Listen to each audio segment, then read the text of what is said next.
All right, where we ended up yesterday was that there's a lot of hard borders that looks in philosophy, right? These as an example, right? Dualism and versus monism, subjectivism versus objectivism, idealism versus realism. And this whole paper is focusing on that. It is not versus, right? These things are not mutually exclusive. And that's kind of the focus on the text. And what I've understood so far, right? The understanding was that instead of looking at hard borders, like if we look at subjectivism and objectivism, right? We'll look at we can look at any of these, right? We can look at the ideal world and the real world. And instead of like making that binary switch and saying it's either that or that, instead this text, the understanding that I got yesterday was that it's all part of reality, but reality is a spectrum, right? So just like there is a visible spectrum, right? We can only see from one color to another color. Everything outside of that we don't see, right? Just like sound, there's a spectrum where stuff we see. And like the objective reality, it would be similar, right?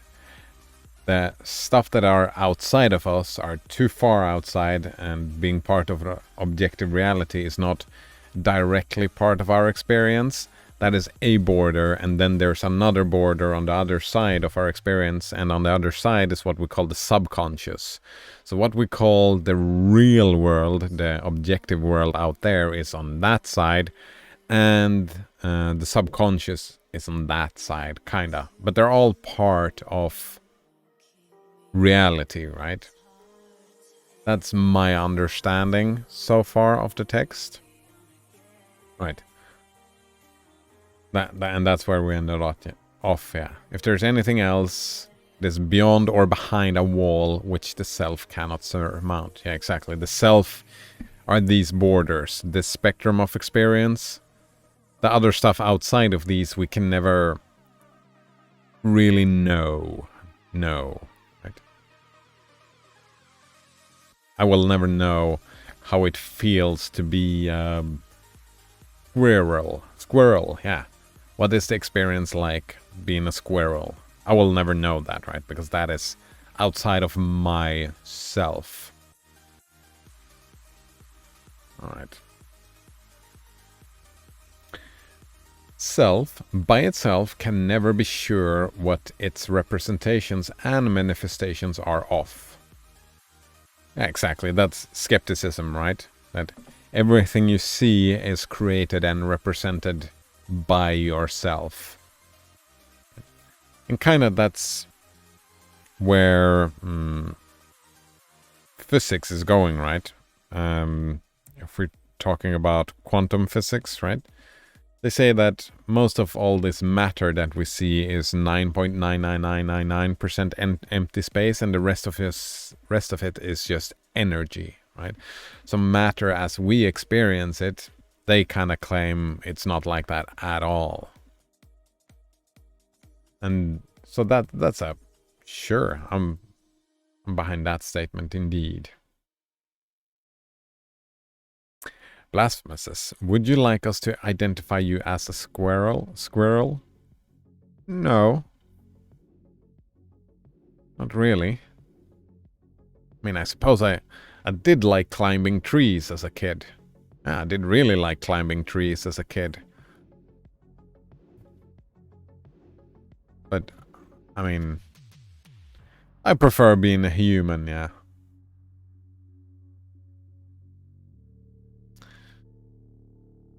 I don't know, I often see problems with... I mean, I know we anthropomorphize animals, but when we start talking about people as animals, it can easily be taken the wrong way. I don't know. I've thought about that before. Like, calling someone rat-like is an insult, right? But calling them cat-like, then they're dexterous. But what is a cat but like an oversized rat?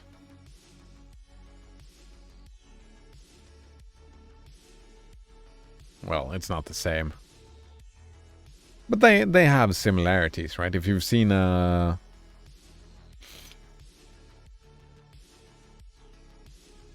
Yeah, they look very similar. And move similar. I don't know. Like you call cops for pigs, and that's rude.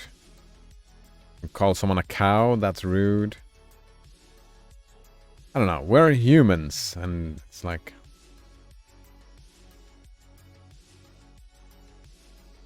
I don't know. Nodon adds the quote, "What is a cat but an oversized rat?" Exactly. Yeah. They're even spelt the same, almost. Like, you just twist the first letter around a little bit as well. Alright, the self can be sure enough that, for example, another self exists, which I call you or it, and it can be sure enough where you or it comes from. God, perhaps, or a granule of DNA, but it can never know what you really are or what anything really is. Yeah, it can be sure enough. I like that. I like the language here. It can be sure, we can be sure enough about a lot of stuff. Yeah, I can be sure enough that you are real and you have another self. I can be sure enough. Yeah. But we can never know, like really know. Yep, I'm all behind that. To the extent that I am a self, I am effectively imprisoned. Sure.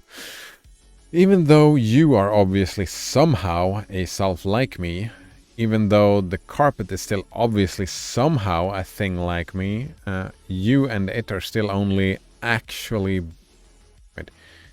You and it are still only actually being experienced within myself. Yeah, exactly. What you and it really finally are is ultimately inaccessible to the self. Yeah. Right? We're feeling like we're a little bit repeating ourselves, but that's fine, right? We're focusing in, narrowing down, I think. Blasphemous says, "Are you sure no one you are talking to online is a bot?" I'm sure enough. Right? That's why I like that wording. I'm sure enough, Blasphemous. I'm sure enough.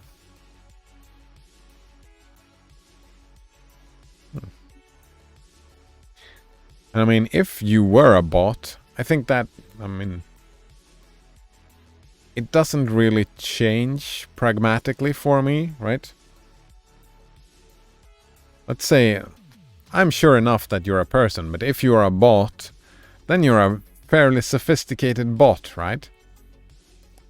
You're a really sophisticated bot, so why does it matter from my point of view?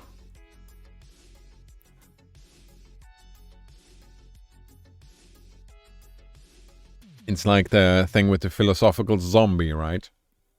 It's the same, right? If I interact with another person, how do I know that they are really there and that they have an experience of the self that is similar to mine? What if they are just an automaton? That's like it's an old philosophical idea, but it's... And the answer I'm happy with is, well, you're sure enough. I can be sure enough. Like, they behave as if, like other people behave as if they do have their own self. So I think it's a fair assessment to make. Assumption. It's a fair assumption to make. Because I feel sure enough.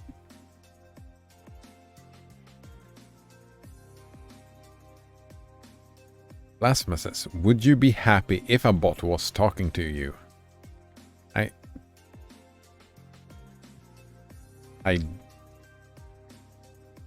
That's what I'm saying, right? If I don't know, if I cannot know, then why does it matter? I mean, if I did know that I was interacting with a bot, I would start interacting differently with it. Right? I've broken chatbots before. If I did know, I would behave differently. But yeah, I would have like an intricate and very sophisticated bot like that. I would be happy to talk to one of those. But there would be a different type of discussion, right? I would try to figure it out, how it works, and see if I could find like the edges where I could see the programming, right?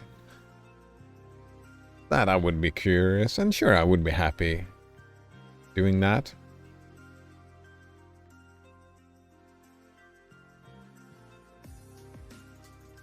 But if I'm like at the moment we are right now, I'm sure enough that you are not a bot, and I'm happy enough living with that assumption until evidence to the contrary. This is reasonably obvious for so-called secondary properties such as hardness or color. Right? It is clear to most people that the green of the grass, for example, is not the actual green, but an interpretation in the mind. Yeah, exactly. That's of light frequency data that comes to the mind through the optic nerve. Exactly. That very good example, right? Light. Like hobbyist teenage philosophers all over the world has had that question, right? What if my green does not look exactly the same as your green? What if my experience, like, what if the sky, when you look at it, look red? It would have looked red for me, right? We can never know. Because pragmatically, right, your qualia, your experience, and my experience, we call them the same thing. And we communicate about them the same thing. The same way. So we can never know, but we can be sure enough. And I suppose color is a bad color, well, if you bring in science, like the light frequency data that comes into the mind, if you bring that in, then, and color blindness, we know for a fact that people experience colors differently, but so that even makes it even more of a good example, I guess.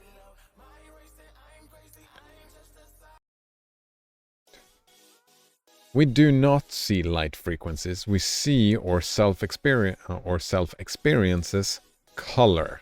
Exactly. That is in the realm of experience. The light frequencies are in the realm of, right? That's outside in that direction, right? In the objective world. And then the creation of the experience of color is in the subconscious, in that side of our, outside of our limited spectrum of experience. Yeah. We do not hear vibrations in the air.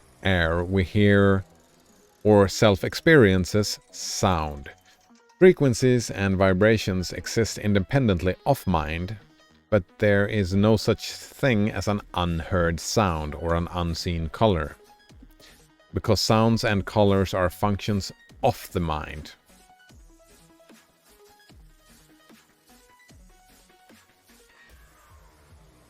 I mean, if you want to nitpick on words, then an unheard sound is a sound that is not already heard, that it's a sound that I'm going to hear in the future. Right, when the beat drops in a moment here, that's an unheard sound at the moment.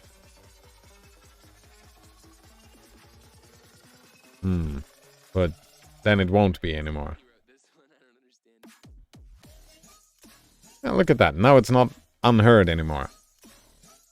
Just to be nitpicking, but it doesn't negate the explanation of reality, I guess. Noton says, our ears are pressure sensors. Sound is our interpretation of those pressure variations. Exactly. Vibrations. Pressure vibrations, variations, yeah. That's exactly what this dude is saying. If a tree falls in the forest and there's nobody around to hear it, obviously, it obviously makes something, but that something equally obviously cannot be our experience of sound.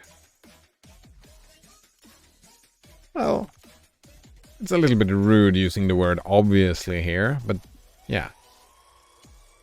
You don't have to use the word obviously. I mean, it's not that obvious. If it were that obvious, then you didn't have to write all this text just to get to this point, right? All this pre-work, if it was that obvious. Also, that question would not be a cliched philosophical question if it was that obvious. Right. This doesn't mean secondary properties are completely invented by the mind. There is quite clearly a fundamental connection between our experience of green in here and the actual nature of the light out there, bouncing off an oak leaf or between the crashing sound we hear when a tree falls and the actual sound waves rocking through the air.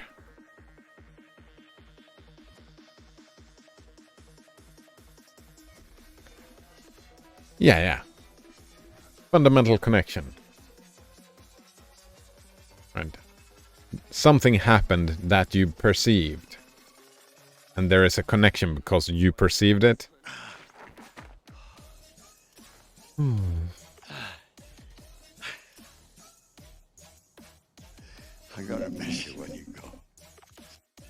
Right. This is how we all know, despite fanciful philosophical speculation, that we are sharing the same world of greeny greens and crashy crashes. Yeah, we are fairly certain, right? We are fairly certain, despite fanciful philosophical speculation, that we're sharing the same world. Yeah. We're sharing the same external world, but the internal world experiences it differently. There we go. We all know that our senses are almost completely reliable. But we also know that somehow they are not.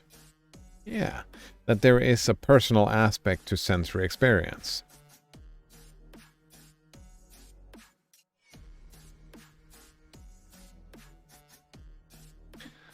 It's a little bit extreme language. I'm not so sure that we all know that our senses are almost completely reliable. I'm not so sure about that. Right. But we also know somehow that they are not. There is a personal aspect to the sensory experience. I know that there's a personal aspect. Even so-called realists concede that the mind somehow creates experience from sensation. That the self doesn't just report, it also interprets. Yeah. It creates and interprets. This is clear to most people. Who are these people you are speaking of? Right. Which is why it forms the basis of practically every theory of perception ever proposed.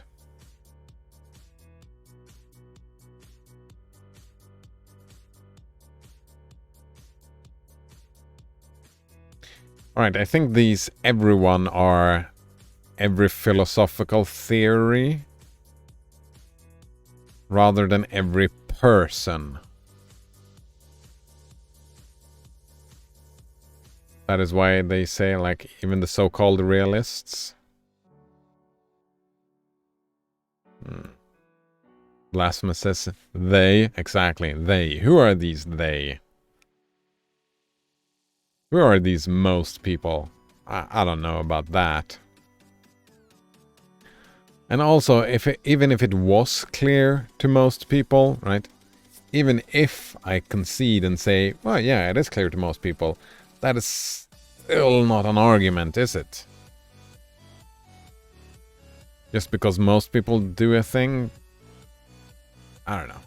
Just because most people think that something is blindingly obvious.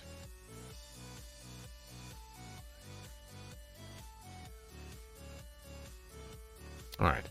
Far less clear, far more difficult to accept is the idea that the self generates our experience of the primary property of literality.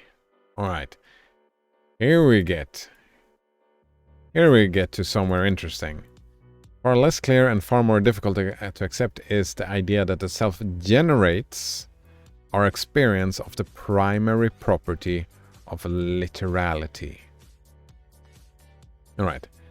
Literality. Finally, we're gonna get like a definition, like a proper definition of literality. Blasphemous. Person who wants to be called they pronoun is responsible for this. Nice. I disagree, but I thought it was funny, yeah. You should do the Swedish thing and make a proper... Oh yeah, a proper pronoun, pun intended. Yeah. Do a proper pronoun instead of using they, like a she, no. Like its own pronoun, right? I don't know. Like we have she, we have he, we have some other, like... What's another sound you can put before E? Key? T? Like, there you go. T? Why don't just take T? Instead of they? I don't know. Alright, literalism is the belief or experience, the former arising from the latter. Yeah, belief, experience arises from experience, yeah. Right. It's the belief or experience that representations are analogous or abbreviated expressions of knowable things.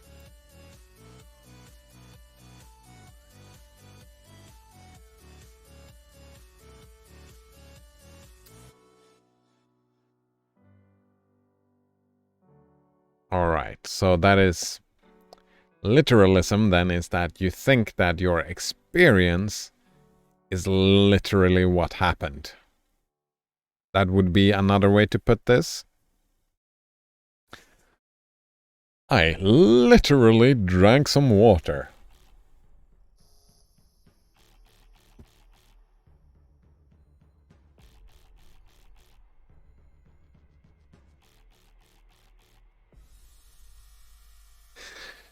Alright, I need an... I like that the knowable things are in... are cursivated, right?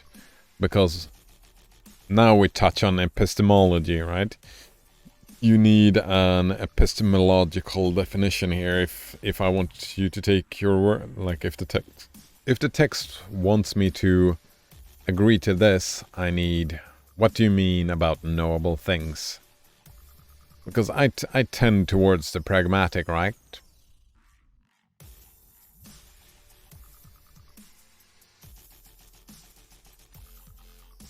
Alright.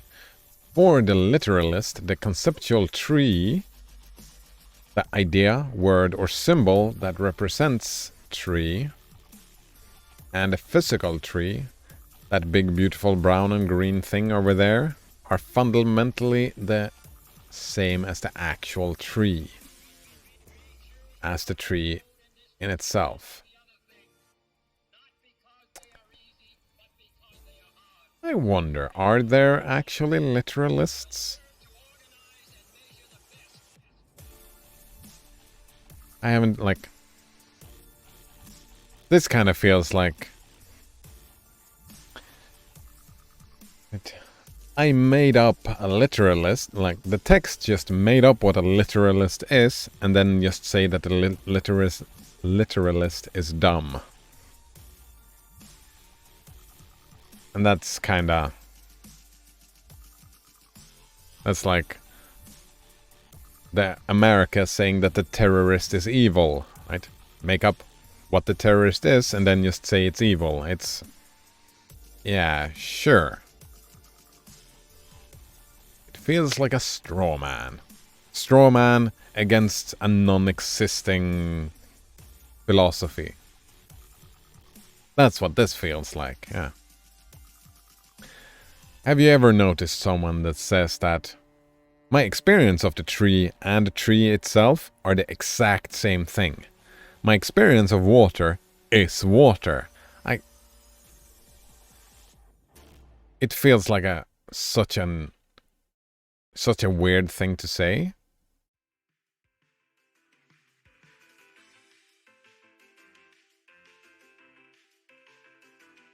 Someone claiming that their experience is the same as the thing in itself? Right, let's keep going.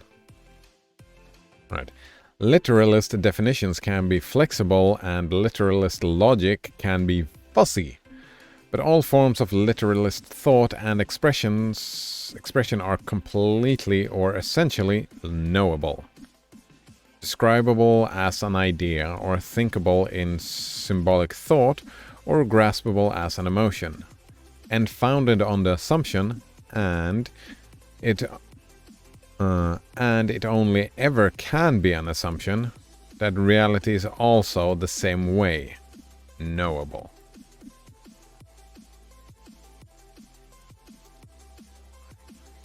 Yeah, I kind of feel like, isn't the whole idea of epistemology, right?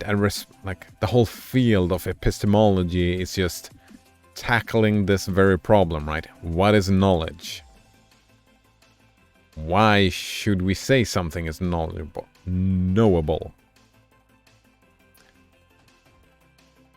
Yeah, why should I say that I can know this and not know that? If you say just that, if your definition of knowable, right, knowledge, is that it is impossible, then the word loses its meaning, right?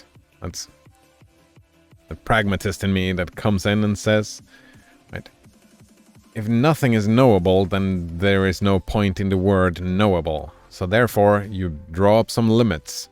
This is what we call knowable, and that's the whole point of epistemology, saying that this is what is knowable. And just attacking someone for drawing up those lines, trying to set up borders like that. It feels like cheap shots so far, yeah. Cheap shots, it feels like so far. But we'll see. We're still early on. Right. There is, in other words, nothing elusive, ineffable, or mysterious about a literalist tree. The eye can see it, the mind can know it, the heart can like it or want it. Yeah. Alright. Yeah, I like this description, because this makes sense to me, yeah. There's, well, nothing elusive, ineffable, or mysterious about the literalist tree. I mean, I would say it is elusive, ineffable, and mysterious, but you can figure it out for a literalist, right? I would disagree that it's not, I would disagree, yeah. It is elusive. I don't know what ineffable means, so... But I would assume that I would say that it is ineffable. Incapable of being expressed, indescribable or unutterable. Yeah, it can be. Right, qualia, by its very nature, is ineffable, right? My experience. That's why we do a representation and accept the representation as knowledge. That's why we use language. So maybe it's not, yeah. Yeah, nothing elusive, ineffable, or mysterious. Not black and white, right? Elusive is not a black... Ineffable seems like a black and white word, so I wouldn't use that. But I would say it's elusive and mysterious, but it can be figured out from plenty of epistemological theories. Yeah.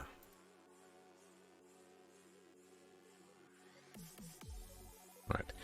Self-generated objective literality can be said to comprise two equally unmysterious, comprehensible laws: the law of facticity and the law of causality. Facticity means that everything must be a literal thing or a literal non-thing. X is either X or not X. And causality means that every literal thing must have been literally caused by some other thing. If X, then Y. All these things known, and only quantitatively known in their relation to one another, which is to say, relatively. Relatively? Yeah.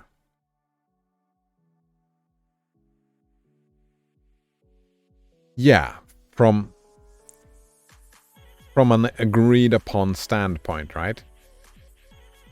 Not everybody agrees that life is based on, like, if you're a scientist, then, like, well, if you agree to these as a person, like I do, like I think stuff can be facts, and I think that I find my reality to be causally linked. That causality is a real thing. That is how I experience life. And facts is a real thing as well. That's how when I talk to people, I find myself being able to talk about facts and causality. But it doesn't necessarily have to say anything about the world in itself. It just says that, well, me and a lot of other people experience gravity the same way. Like I was talking about yesterday, right? People experience not the same, but similar. We have similar experience of gravity. When we jump up, we fall down. And that is how we experience life. That's a fact. And causality is like, if you want to go into the theory of gravity and how stuff causes them, like, I don't know about that, but like there are causes to those things, and we can talk about those causes.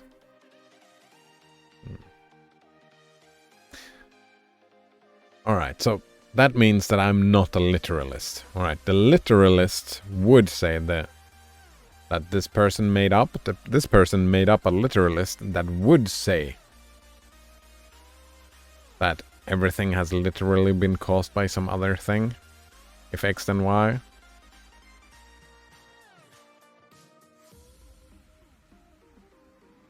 I mean, there is a what's that called? Like there's a very subtle difference, right? There's a very subtle difference. I could see myself saying these things, right? It must have literally been caused by some other things. I could see myself saying that, but still not be a literalist. Because, right, I don't know, right? What if reality is 11-dimensional and I only exists in 4 dimensions? Then there are so many things that I cannot know, right? I cannot know if causality is a real thing. However, in my experience, and in every other human's experience, as far as I know, they live in these 4 dimensions. And they experience life through causality, right? That is the experience of life. So from that point of view, it doesn't make sense to me to talk about the world being another way.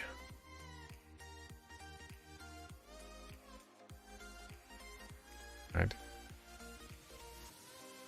If X, then Y. If everybody experiences... Actually, that's not what I mean, but like, if everybody experiences gravity the same way, then we can't say that gravity is a thing. And that is relatively... Yeah. Stuff are you look at the relation between 2 things, and... Yeah, definitely. Or more things.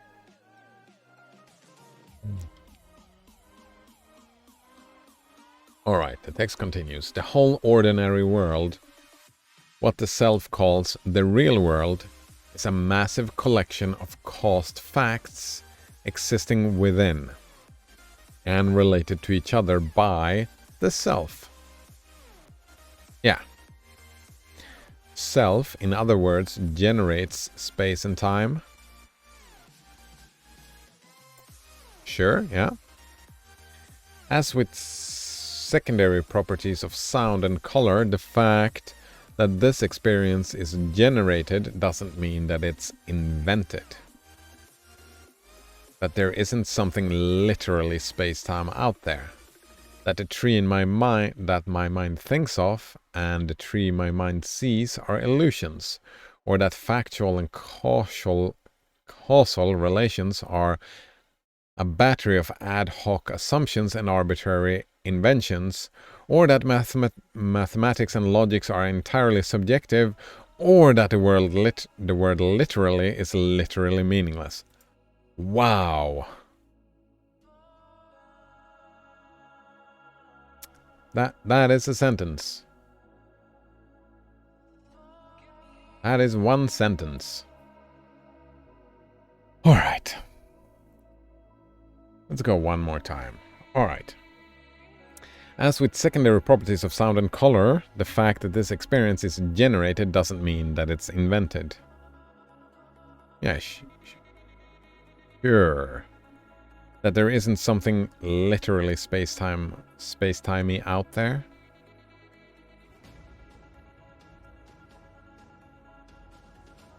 Yeah, it doesn't mean that there's something literally space-timey out there. It also doesn't mean that there is not something literally space-timey out there, right? We don't know. We cannot know. That's the whole point, right?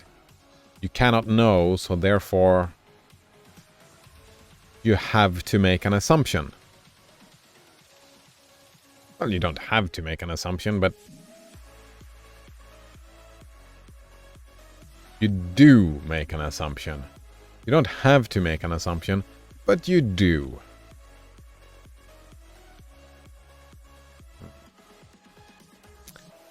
That the tree in my mind thinks of and the tree in my mind sees are illusions. Sure, they are illusions. Or that factual and causal relations are a battery of ad hoc assumptions. What is ad hoc again? Before, right? It's just post hoc, ad hoc. For the particular end or case at hand without consideration of wider application. Concerned with a particular end or purpose. Formed or used for specific or immediate problems or need.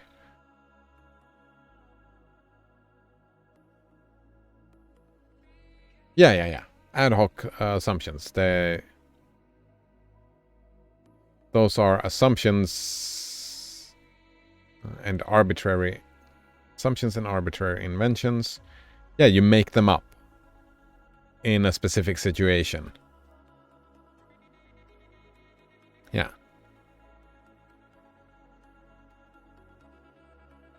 You don't invent them, but they are generated. Right. Or that mathematics and logics are entirely subjective. Or that the word literally is literally meaningless. Sure, yeah. Well, that's kind of like... Again, right? This text so far has been feeling like a lot... It's just a lot of subjectivism. Right? These are subjectivist arguments, I hear. Right? This is just subjectivist arguments. Yeah. Mathematics and logics are entirely subjective? Sure. The word literally is literally meaningless? Yeah, because all words are literally meaningless.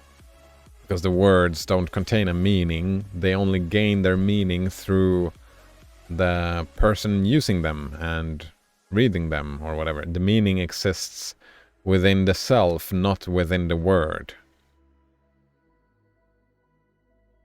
That doesn't make it pointless. It's still like, you can still use the word. and derive meaning from it.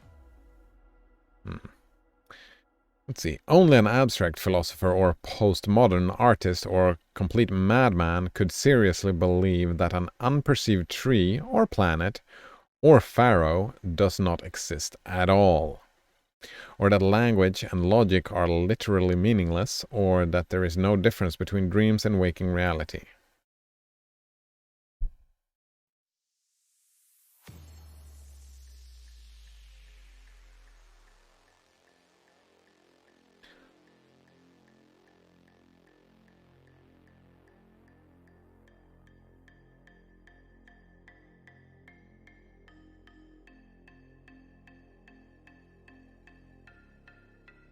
I mean, we've been talking about different different approaches to life and politics and whatnot, right? And ideas, right? Abstract philosopher, like all people are that, right? We build abstract ideas about an understanding of how the world we live in works.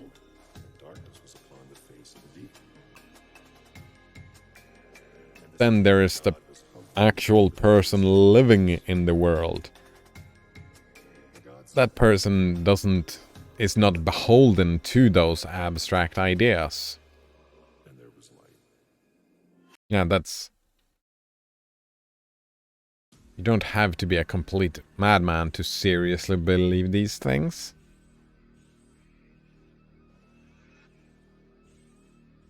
Yeah. You just need to get convinced about it. Like, anybody can be an abstract philosopher in this sense. So, that there is no difference between dreams and waking reality. I mean, you can think that waking reality is a dream, like metaphysically speaking, abstractly speaking. But acting on that belief, yeah, I would say that doesn't make a lot of sense, yeah.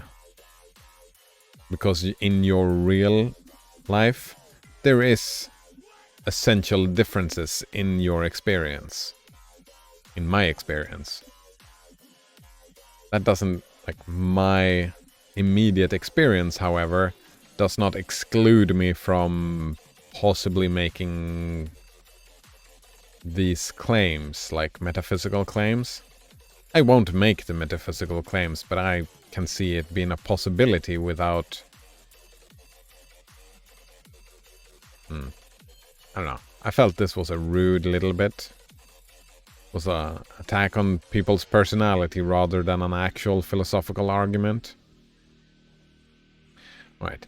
The fact that you are reading these words and that you even approximately understand them is almost indisputable evidence that something mind-graspable exists beyond yourself.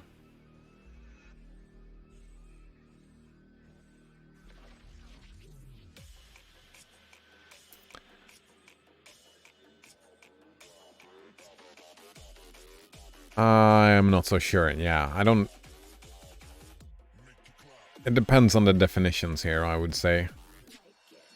That something mind-graspable exists beyond the self, I know. The mind-graspable exists within the self.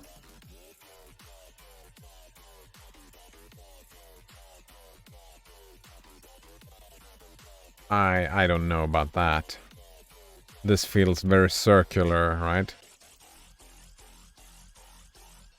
Right. Just because you can read these words is proof that words exist, like that you can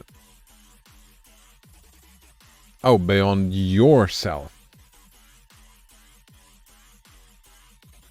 It doesn't say the self, it says yourself.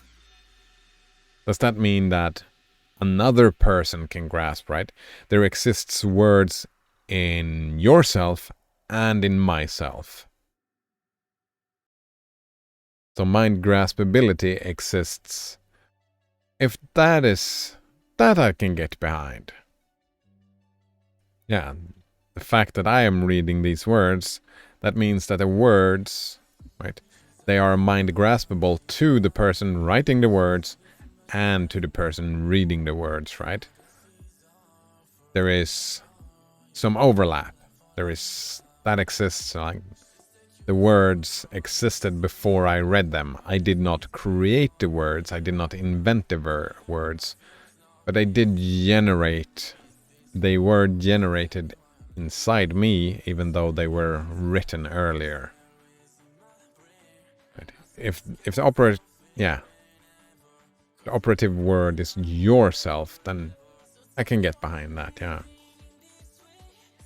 All manifest communication would be impossible, including communication with completely new cultures, if there weren't something in reality which was literal that we unquestionably share. Yeah, humans exist in reality. I mean, the words exist in reality. Even though they are abstract, they do exist in reality. Right. What the self-made nature of literality means is that ultimately self doesn't and cannot take literal, factual, causal experience from the world. It brings literal experience to the world. Yes. Yes. All right. I'm good with this. Ah.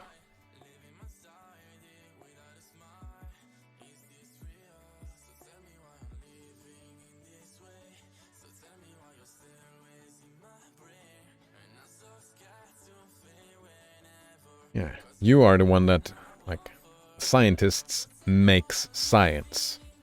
It doesn't take the science out of the world, it makes science about the world. Sure, I'm okay with this. Alright. Self does not learn objective literality like it learns the individual facts and causes that comprise it. For self is itself a literal thing. Yeah? The spatial position of my subjective self is its experience of your objective self, the causal relation of that experience to who you... Oh man, these sentences are so long, they go on and on and on. Alright, let's restart. Alright, the spatial position of my subjective self and its experience of your objective self, the causal relationship of that experience to who you actually are, the relation of you to him, to her, to them, to it. All these relations somehow exist out there, but their literalness and their graspableness is a function of the inherent fundamental nature of self, not ultimately learned from anything external to the self.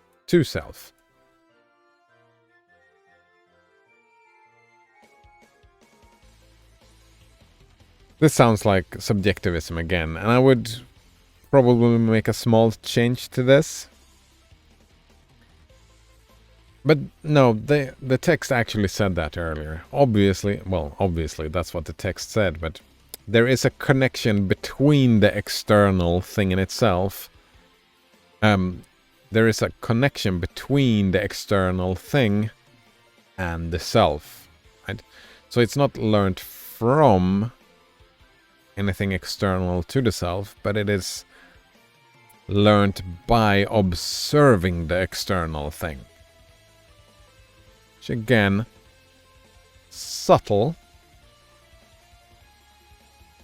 differences. Right.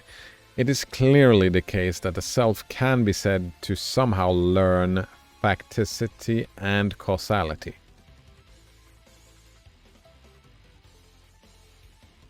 Sure, a developing baby does learn to separate thing from thing, object from subject, dad self from mom self. But it evidently does not and cannot learn this from facts and causes, the experience of which are presupposed by the very self that is grasping them.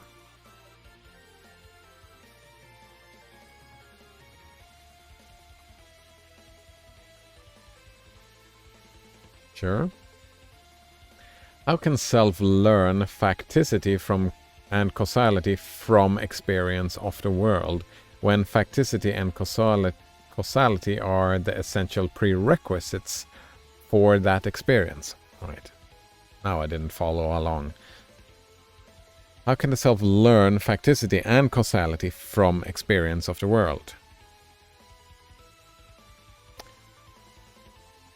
Yeah, because the experience, right? Through pragmatism. From experience, right? Oh. If I toss this thing, like if I take my force and throw this thing, it will fly away and land over there. I do it again. Oh, it does it again and again and again and again.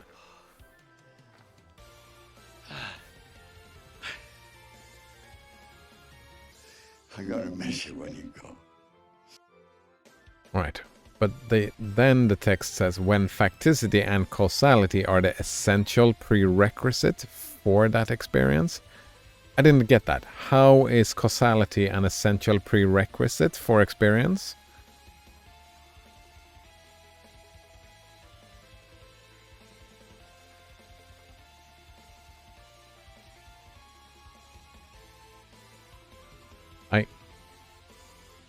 I must have misunderstood something, because I don't see causality as an essential prerequisite for that experience.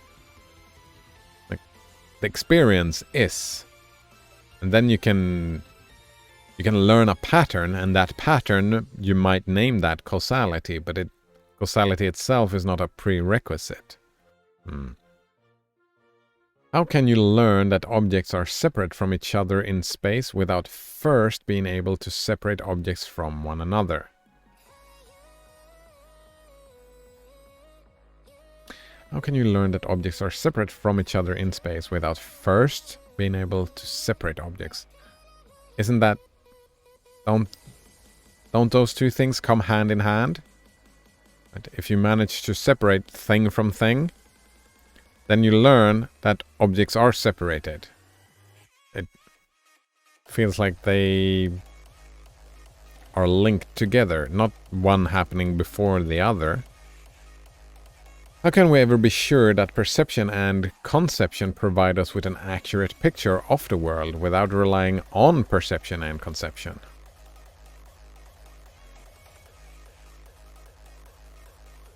That was a little bit annoying. Yeah, and that's...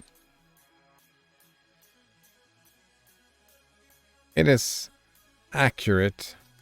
Like, I say there are many different ways to do this, right? Being sure that perception and conception provide us with accurate picture of the world. Like, that's the whole way science works, right? If it works. If I try to do something and the expected outcome happens, and I do it again and the expected outcome happens again, and again, and again, and again, then I make the judgment that, alright, I have an accurate picture of the world.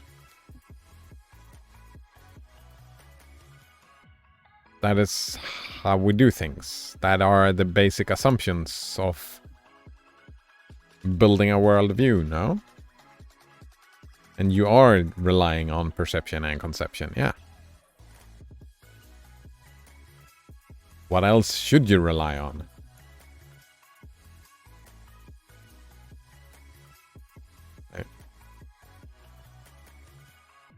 I mean, and what I learn is that my conception and perception usually are not very accurate. Well, some things are accurate, right? If I jump down, I will fall down. That's accurate. But most of the stuff is not very accurate, no. Alright. What self does learn from experiences are secondary properties. The causal facts or the factual causes that make up the world.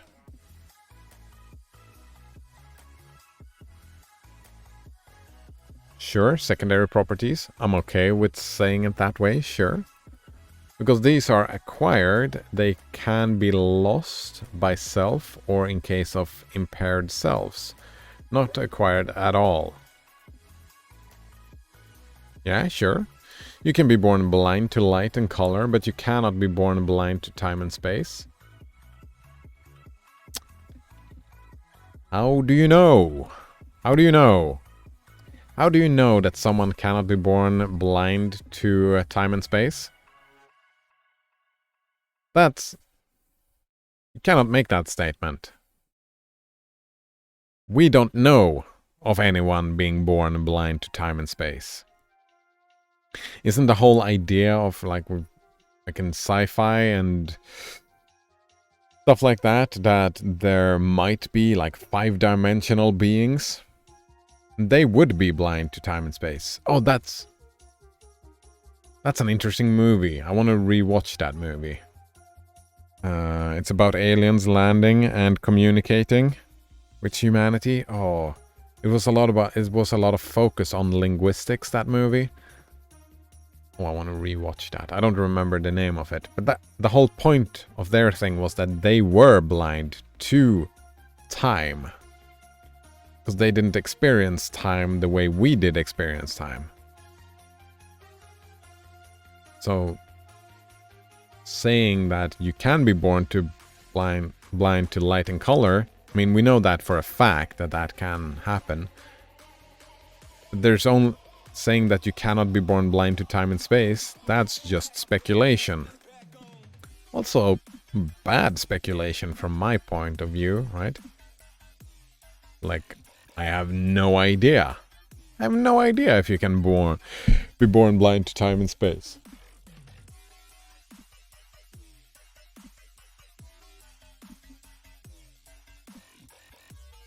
Maybe, maybe not. Who knows?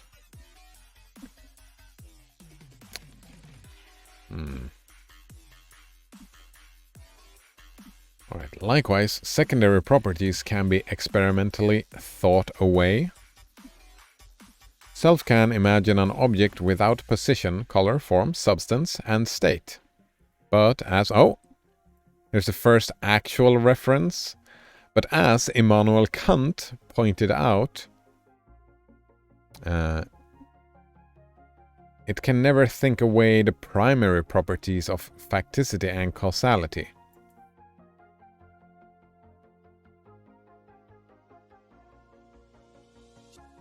What are you talking about?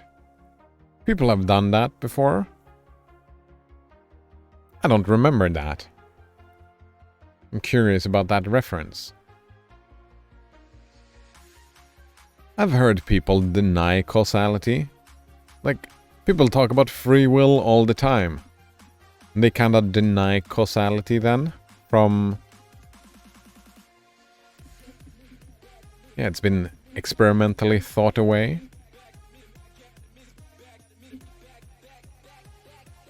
I don't know.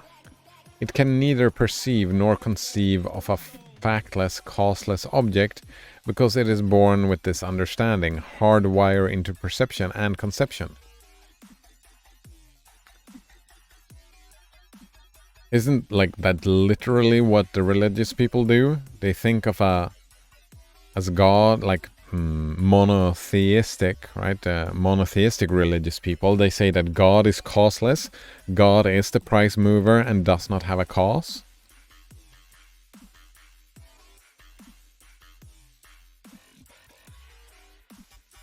I mean, I would agree that in my mind it is hardwired causality, right? I would have a difficult time with trying to throw it away. Just because I have a difficult time with it doesn't mean it's impossible.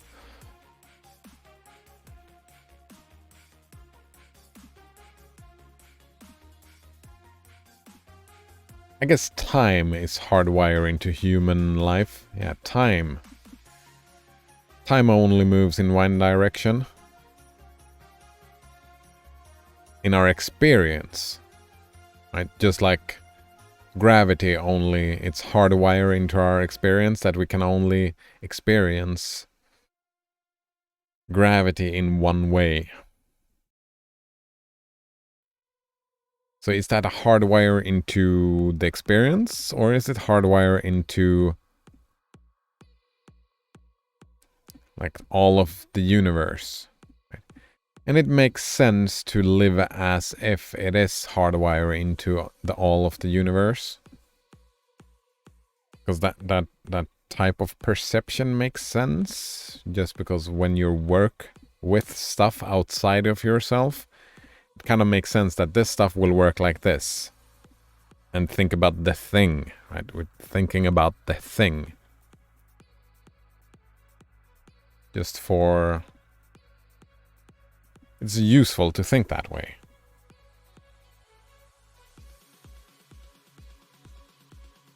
And then we can like do metaphysics about it and say, does it really make sense that it is that way? No, maybe not, but it still does. It's not an argument to stop living as if. Our experience of space and what we call time would be impossible unless we brought facticity and causality to our experience. There is no way to even imagine how it could be otherwise.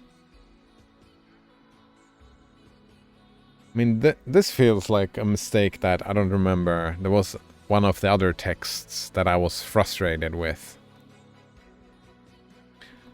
It says, just because Kant pointed it out, therefore it is this way.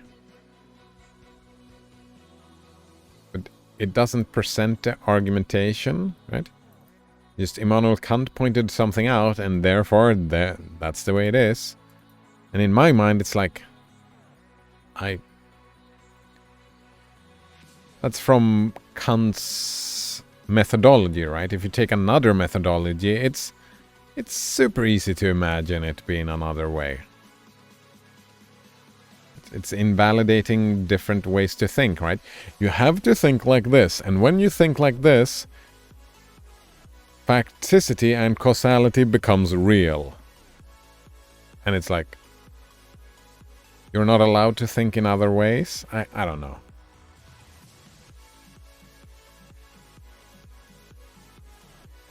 I mean, I like facts, and I like causality as ideas and a way to look at the world, like seeing them as static. But it's like, that's a personal perspective.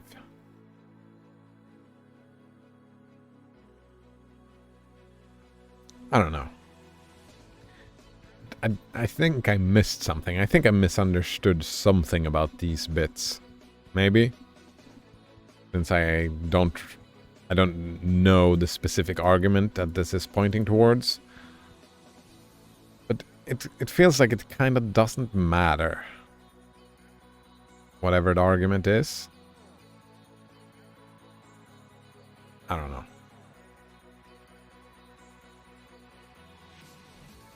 Alright. Part 5. What then is the nature of reality behind the literal objective representation of self?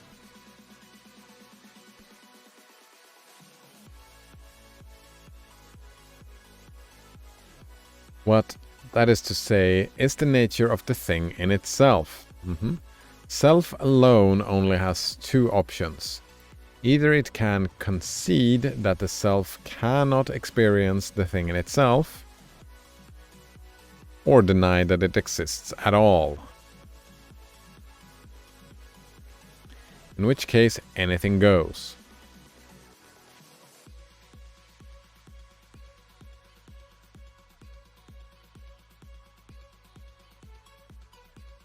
Yeah.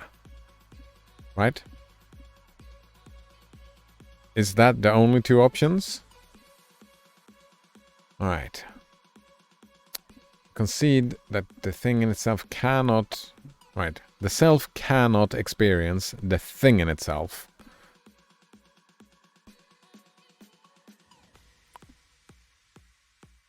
In which, or it can deny... Wait. In which case anything goes. Wait, when does anything go? That was confusing. But this is the position of the solipsist or subjectivist, for whom everything is self.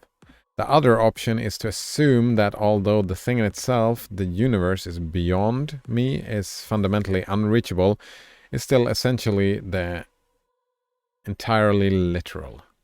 This is the position of the physicalist or objectivist.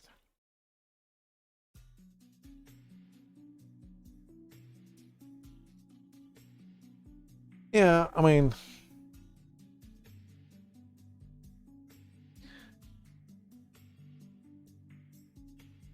I would say that this is the position of solipsism and subjectivism, and the other things were the position of physicalism and objectivism. And I can see people, actual people, right? If we're talking about people, I can see people making solipsist arguments or subjectivist arguments. Which makes sense to me, right? You can make arguments taking different perspectives and looking at stuff from different perspectives. All right. So I suppose there are philosophers that study these things and say that, like, they maybe say that subjectivism is real and that's the only thing that works.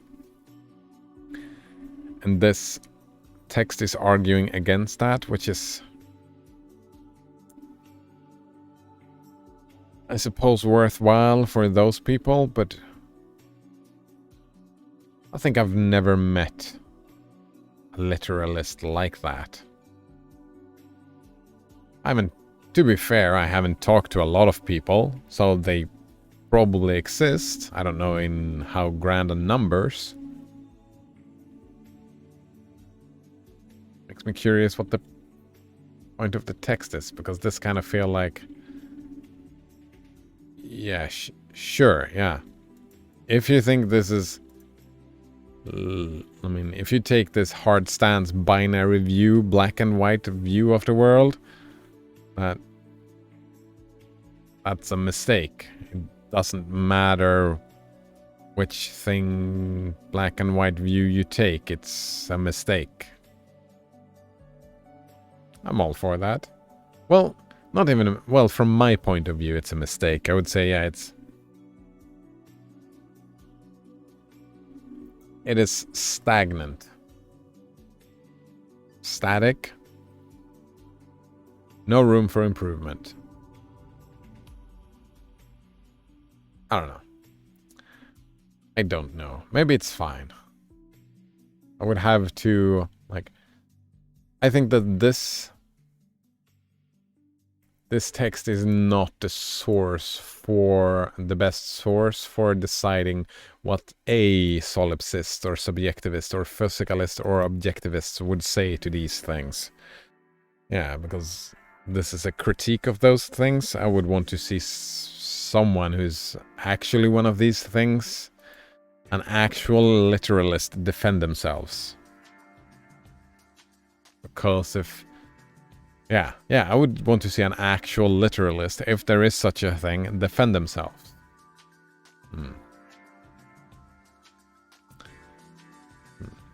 Alright. Although physicalists and solipsists are constantly at odds, and although both positions are superficially distinct, they are fundamentally the same. The reality of the solipsist is subjectively literal. There is nothing prior to the subjectivist of the self, just as the reality of the literalist is objectively so. There is nothing beyond the objects of themselves.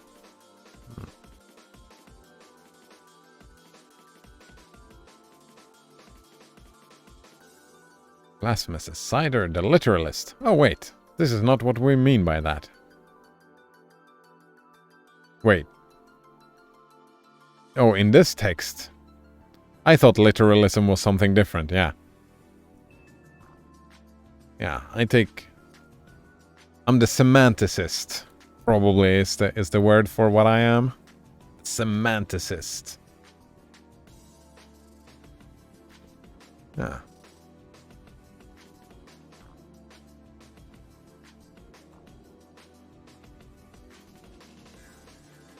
Personal flaw, I suppose. It has its boons, its pros and its cons, being a semanticist. Blasphemous. Yeah, I was hoping it was something else. My fault for not even reading a word before giving it to you. I mean, I am enjoying this. Yeah. Some metaphysical stuff. I'm kind of enjoying this. I'm hoping that when we narrow down even more into the literalism, like there is something that I'm misunderstanding here. Yeah, I'm really liking this text. Even though it feels a little bit weak at different parts, but like, that's me. Nitpicking, right? Nitpicking, I'm nitpicking. That's how I figure out the text. Blasphemous. Cider is moving right through it. The text? Yeah. Isn't that usually how you move through a text?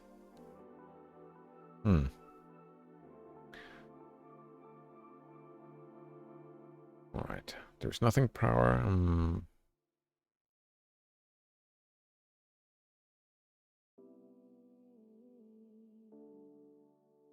I would say, after reading this, Blasphemous, you'll probably nitpick less on this than the others. Yeah, but this text feels full with low-hanging fruit. Yeah, this text feels like they made up this literalist thing and then just say that the literalist is dumb. And I think that's just giving yourself a lot of low-hanging fruit for the text. I can't really nitpick on low-hanging fruit. What I would say here is that I think that there is probably a solipsist that is a literalist, but I think it's far more common for solipsists not to be literalists. Right? I think that is a huge mistake in this text, in the understanding of these things. Like, I think that there can be a person that calls themselves a solipsist, or any of the other examples, but is not a literalist.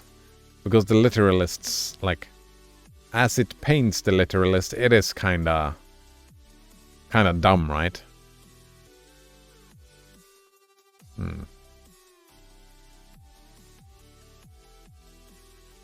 Blasphemous. I was busy looking into the Pine Time.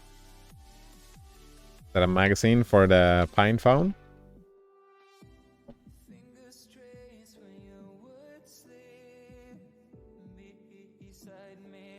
Oh, it's a smartwatch. Is it any cool? Week-long battery life. Open source operating system. Touch screen. Heart rate sensor. Step counting. Yeah, I'm not interested in this. I don't like having stuff on my wrists like that. That is not for me. For only $26.99. What? Wait, what? I didn't even check the price. That's kind of cool.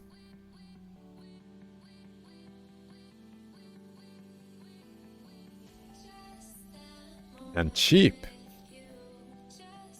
Does it have like connectivity things? Can you Wi-Fi it, for example? Lastman says, yeah, if it was more money, I wouldn't care. Yeah, it's super cheap. Lastman says, I think it would be worth it to get my notifications and change my music. It is open source and can run many different OSs. So is there... Yeah, is there internet on the thing?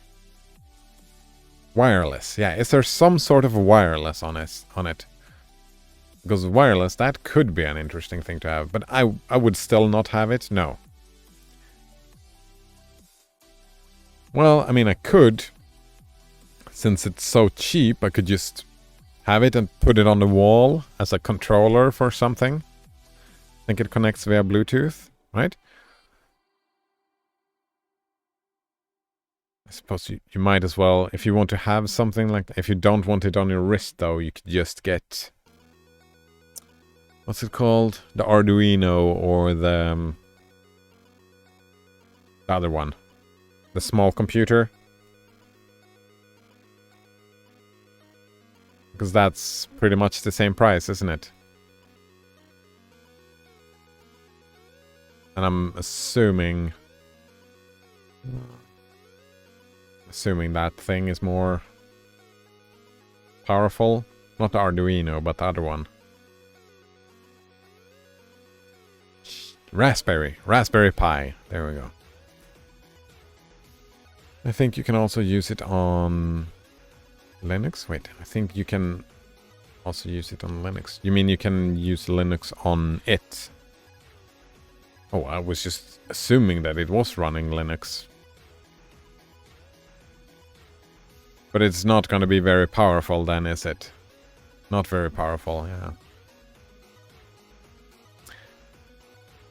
Right, where were we? Thus, we can speak of solipsism and physicalism as distinct, but they are ultimately both self-located or egoic worldviews, which is why each two poles on the same continuum ultimately entails the other. Yeah, and this, I don't agree with this at all, what the text does here. Like, from my point of view, you can be a literalist or not be, but still go either of those ways. Objectivity at its subjectless extreme collapses into complete solipsistic subjectivity. For all I can actually find in the objects of self's experience is self, or self-generated representation, while subjectivity in turn, at its limits, reveals total objectivity. For if I am the world in totality, there can be no objectively validated I to be found in that world. No true consciousness, just chaos of objective bits.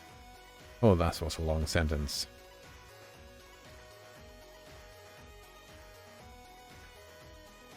That's a nitpick I have. Ugh. Lastman says that Pine Time is weak. For that price, I can have some fun with it, though. Indeed, you can. And he says, I'd rather have that than pay more for something closed source. Yeah, definitely. I don't want something, I mean, on my wrist at all. But the Raspberry Pi is not closed source, is it? Well, I suppose bits and pieces of the Raspberry Pi is closed source. I think the Arduino is completely open. I don't remember. It was a long time ago I looked into those. I mean, there are bits in the Linux kernel that is closed source as well, I suppose. Blobs. Proprietary blobs.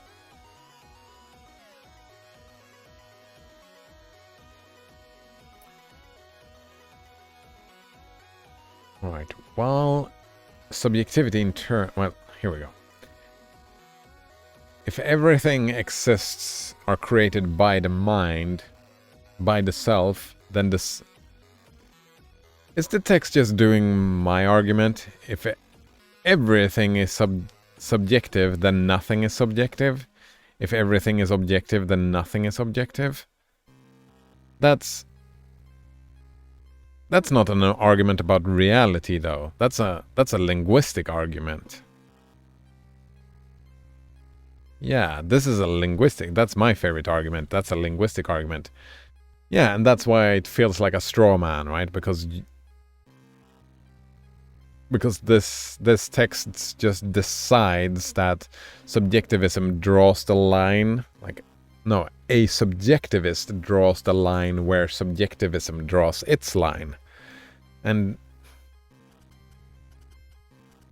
yeah, but if everything is subjective, then nothing is. I would agree to that. I would also say that my guess is that most people don't draw that line that way. Take extreme viewpoints as subjectivism or objectivism just to explore philosophically, right? That's the point. You explore the perspective.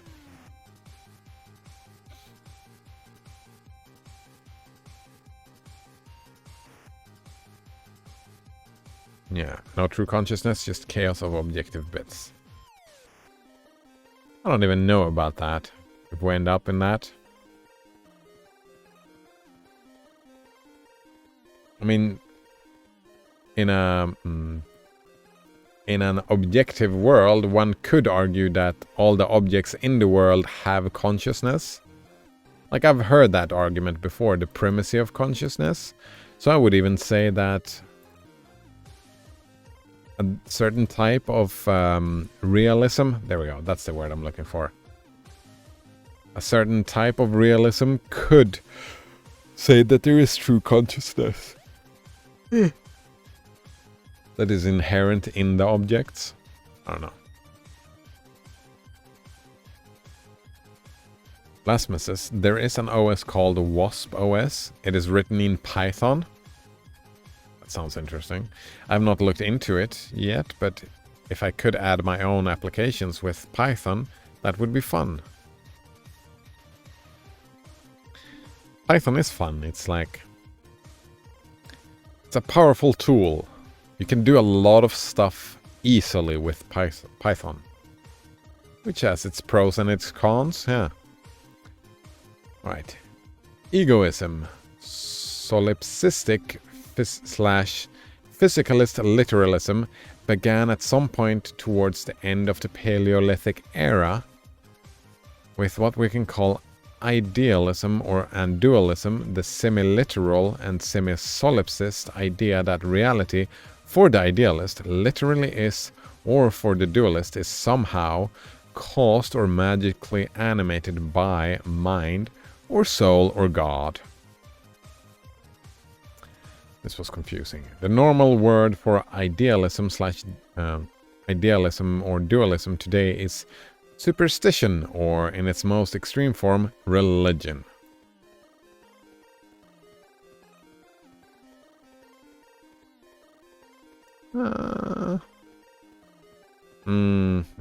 Maybe. Around 500 years ago, the useless magical element was ditched in favor of what we now call physicalism, also known as materialism, or more absurdly, realism. The idea that reality is a fully literal thing, which self, specifically the rational mind, the mind is not rational, what are you talking about, can indirectly access. Today we usually call physicalism science, or it's in its most extreme form, scientism.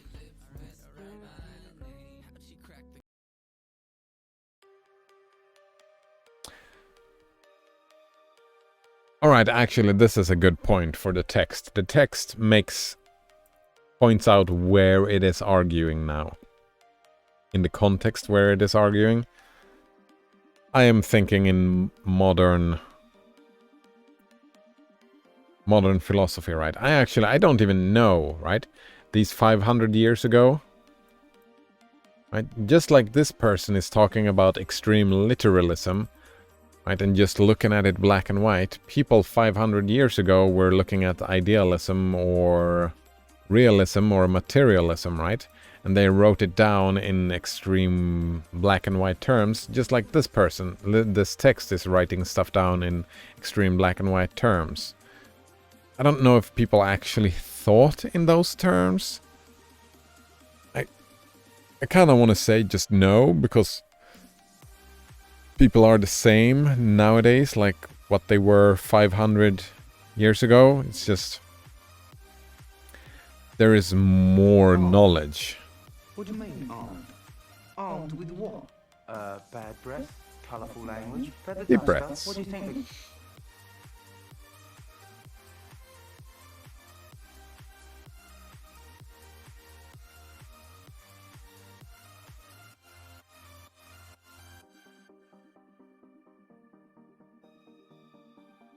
I can imagine people being literalistic. Just get married to an ideal. I mean, I see people do that with politics today. It's very common with politics today. So maybe it was common with metaphysics back in the day. People getting married to an ism, than being a literalist. Maybe that is the case. I'm just blissfully unaware that people are doing this. Yeah, like when I studied philosophy, that's not... Maybe we're not talking about people actually studying philosophy. Maybe we're just talking about these ideas being proliferated out through humanity, right? The ideas get proliferated. Someone just, oh, that sounds like a good idea, and then just go full ham on said idea. Like the religious people, and that kind of makes sense, right? Because I think the majority are considered religious in Sweden, but like it is super rare to actually find a literalist that would say that everything in the Bible is true. They would probably do a more new agey definition of their God that makes sense for them. And that would not be very literalist of them.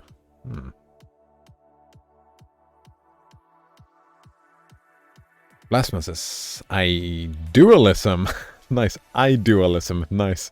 Brought to you by Apple. Lovely. Blasphemous says, are people the same as they were 10,000 years ago? Something like that, right?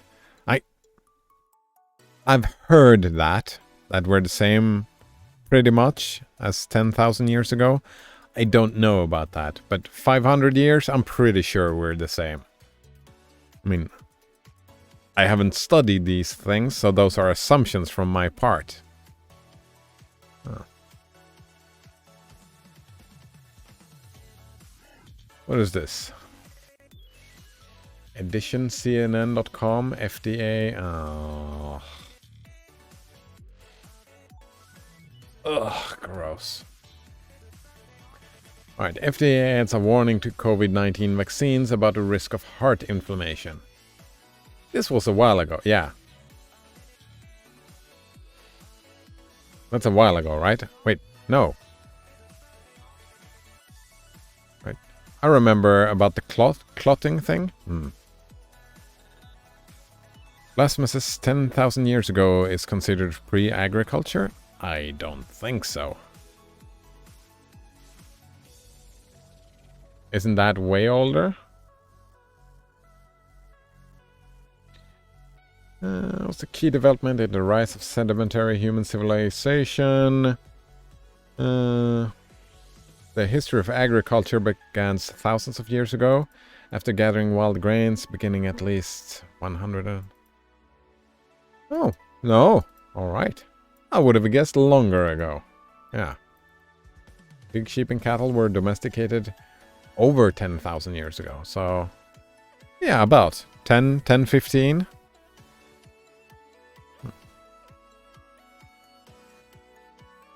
Blasphemous says, yeah, well, they finally got her. Oh! All right. The warning hasn't been there. I get it. Official warning was not added until now. Right. Because I heard about it was about the clotting, right? Heart inflammation and clotting and whatnot. Warning about the risk of myocarditis and pericarditis to fact sheets. Oh, yeah. Yeah, the Moderna and the Pfizer vaccines Friday. Yeah, they added the warnings. Yeah, bureaucracy takes time. That doesn't surprise me, yeah. Fucking bureaucracy. It's slow moving. That is the reality of the thing. And yeah. I mean, like, even if there were differences, I would assume that over 10,000 years there has been evolutionary differences between how we are today and how humans were back then. But I don't think they are significant enough to, like, really talk about. We're talking about understanding of the world, and I think, yeah, how we make up our understanding of the world, like how we do it, is pretty much the same. It's just, we just know more. We just have built a deeper basis of knowledge and language, so we have more stuff to access. Yeah. But, I mean, another way to look at this is that, sure, I mean, we could look at the similarity between, like, even if you don't take the literalist view, right? Because, as I've said, this text has been very subjectivist in its arguments, and I would say, right, that, like, I like science and logic and rationality in these things, but I have to concede that I like them, right? I see benefits with them, and I would argue for them, but they are not, right, objectively better in any way than the religious ways of looking at the world. Like, objectively, they're not better. They're better in my mind because I like them better, right? Just like religious people like their things better. And in that sense, right, they are the same from that kind of view, but that's not literalism. That's not my understanding of what a text is reaching at. But that's one interpretation of this bit, I guess. Let's see. Blasphemous says, what if that is when everything began to go downhill? Well, from your perspective, maybe. From, what's his face? From Waldo Emerson? Perhaps. Yeah, not from my perspective, right? I mean, I like this way more. And, I mean, religion is way older than agriculture, right? Religion is way older. Way older. And I don't see it as going downhill. I see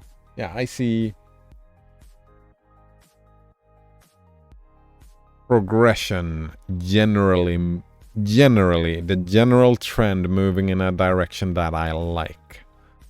I see ups and downs, but the general curve, the trend is towards, like, if I get a scale and I say up is good, down is bad, the general trend is upwards. Even though it swings up and down, it goes up in general. But that's just my opinion, right? Just like your opinion might be different, and that's fine. Blasphemous says, yeah, they talk about progression too, Kappa. Yeah, right.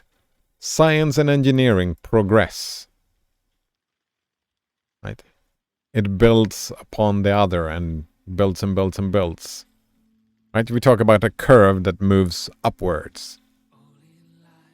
But yeah, of course I concede that that's my opinion, and I also say that's, well, and it's fine that we have different opinions on that thing. And I would, of course, argue for mine, and you would argue for yours, which is fine as well. I would say the further back you go, the more religion there was. And the further into the future you get, the less religion there is. Which is probably a good argument when talking to you, Blasphemous, because I get the feeling that you don't like religion. You've said as much. And I think it is a good spot for lunchtime. Right? Blasphemous says we have new religion now. Yeah, we call it science. It's a better religion. It's more secular, right? It's more secular. It's more non-confessional. Let's call it freedom of religion. Oh, actually, I like that. Freedom of religion? Yeah, that's secularism. I'm free from religion. I don't have to deal with it. I do have to deal with it a little bit. Blasphemous says it all becomes tainted in time.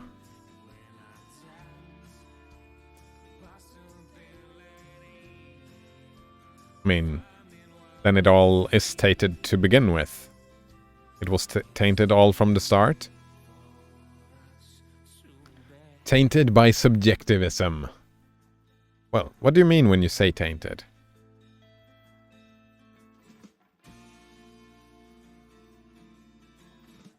Are we talking about power structures becoming corrupted in time?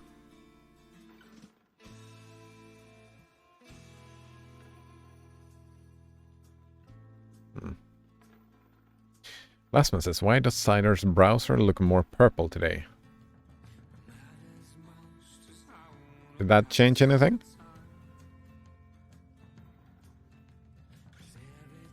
I don't know. It looks the same for me. That might be on your end. It says no. Alright. I don't know. Maybe it's this page? These colors make it look purple to you? I don't know. Or are we talking up here? I don't see any purple. Blasphemous says maybe I'm going blind. Maybe you're having a stroke. Do the stroke test. I don't know. There are different stroke tests. Look at something else. Does it look weird?